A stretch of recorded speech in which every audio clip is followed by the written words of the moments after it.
2025 നിങ്ങൾക്ക് പൊതുവെ ഉണ്ടായിരുന്നത് ഒരു കർമ്മിക് ക്ലിയർ ഇയർ ആയിരുന്നു. കാരണം റിലേഷൻഷിപ്പിൽ കൺഫ്യൂഷൻ ഉണ്ടായി, സെപ്പറേഷൻ ഉണ്ടായി, ട്രസ്റ്റ് ബ്രേക്ക് ചെയ്തു, ബിട്രയൽ ഉണ്ടായി, അതായത് പറ്റിക്കപ്പെട്ടു, ഭയങ്കര ഡിസപ്പോയിൻമെൻ്റ് ആയി, കരിയറിൽ പ്രഷർ ഉണ്ടായി, സാമ്പത്തികമായിട്ട് ഇംബാലൻസ് ഉണ്ടായി, ഇമോഷണൽ എക്സോഷൻ ഉണ്ടായി. എന്താ എനിക്ക് മാത്രം ഇങ്ങനെ സംഭവിക്കുന്നത് എന്നൊരു ഫീലിങ്സ് ഒക്കെ നിങ്ങൾക്ക് എന്തായാലും ഉണ്ടായിട്ടുണ്ട്.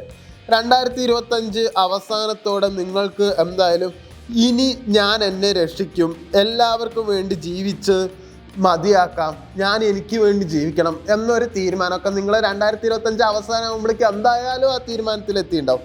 നിങ്ങൾ കുറച്ച് സെൽഫിഷ് ആയിട്ടുണ്ടാവും. അത് നല്ലത് മാത്രമേ നിങ്ങൾക്ക് ഗുണം ചെയ്യുള്ളൂ. കാരണം നിങ്ങൾക്ക് ഇനി നല്ലതാണ് വരാൻ പോകുന്നത്. അതുകൊണ്ട് 2026 നിങ്ങൾക്ക് റീബർത്ത് പ്ലസ് റിവാർഡ് ഇയറാണ്. അതായത് 2025 സഹിച്ചതിൻ്റെ എല്ലാം റിട്ടേൺ നിങ്ങൾക്ക് 2026 എന്തായാലും കിട്ടും. 2026 ജനുവരിയിൽ നിങ്ങൾക്ക് ആദ്യം എന്തായാലും ഇമോഷണൽ ക്ലാരിറ്റി കിട്ടും, ഓൾഡ് റിലേഷൻഷിപ്പ് തോട്ട്സ് വരും, ക്ലോസർ എന്തായാലും കിട്ടും. പോരാത്തതിന് കരിയറിലെ പ്ലാൻസ് എന്തായാലും നിങ്ങൾക്ക് ക്ലിയർ ആവും. സ്ലീപ്പ് ഡിസ്റ്റർബൻസ് നല്ല രീതിയിൽ പോസിബിൾ ആണ്. അതുപോലെ പിന്നെ ഫെബ്രുവരിയിൽ പുതിയൊരു അട്രാക്ഷൻ ഉണ്ടാവും, അതായത് പുതിയൊരാളായിട്ട് ഇഷ്ടത്തിലാവും. അതുകൊണ്ടൊരു ഹോപ്പ് എന്തായാലും നിങ്ങൾക്ക്